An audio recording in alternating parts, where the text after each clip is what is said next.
High বন্ধুগণ, the world in কিচেনে আপনাদের সকলকে জানাই স্বাগত। আজকে আমি বানাবো তালের বড়া। তার জন্য আমি নিয়েছি এক বাটি তালের রস। এখানে আছে 8 চামচ তালের রস, নারকেল কোড়া 4 চামচ, আটা 4 চামচ, ময়দা 4 চামচ, চালের গুঁড়ো 2 চামচ, চিনি। এবারে আমি বড়ার জন্য ব্যাটারটা বানিয়ে নেব। তার জন্য আমি নিয়েছি একটা গামলা, তাতে দিয়ে দেব তালের রস, দেব 4 চামচ নারকেল কোড়া, 4 চামচ আটা, 4 চামচ ময়দা, 4 চামচ চালের গুঁড়ো, 2 চামচ চিনি, অল্প একটু মৌরি।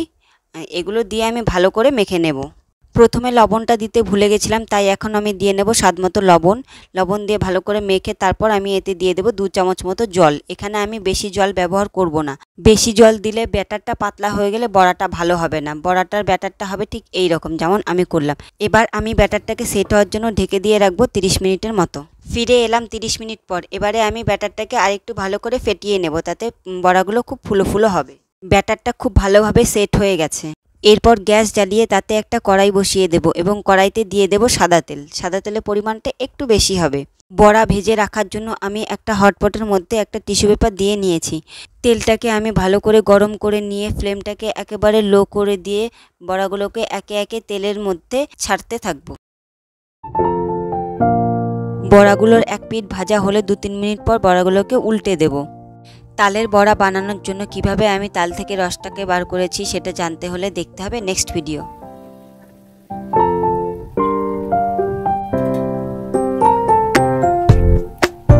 এভাবেই কম আঁচে উল্টে পাল্টে বড়াগুলোকে ভেজে নিতে হবে।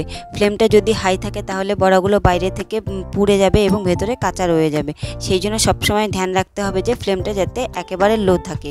বড়াগুলো প্রায় ভাজা হয়ে গেছে। এবারে আমি এগুলোকে একে একে তুলে নেব। প্রথম ব্যাচের বড়াগুলো ভাজা হয়ে গেছে। এভাবেই আমি দ্বিতীয় ব্যাচের বড়াগুলোকে ভেজে নেব।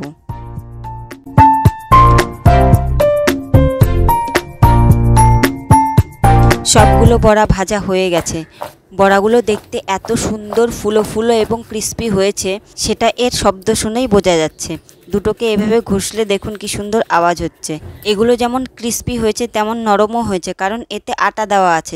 বড়াগুলোকে আমি একটা প্লেটে সুন্দর করে সাজিয়ে নেব।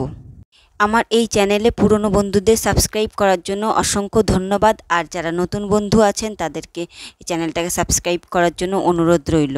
প্লিজ চ্যানেলটাকে সাবস্ক্রাইব করবেন। আজ তবে এই পর্যন্তই। এরপর দেখা হবে অন্য কোনো দিন অন্য কোনো এক নতুন রেসিপির সাথে। আপনারা সবাই ভালো থাকবেন, সুস্থ থাকবেন এবং অবশ্যই আনন্দে থাকবেন।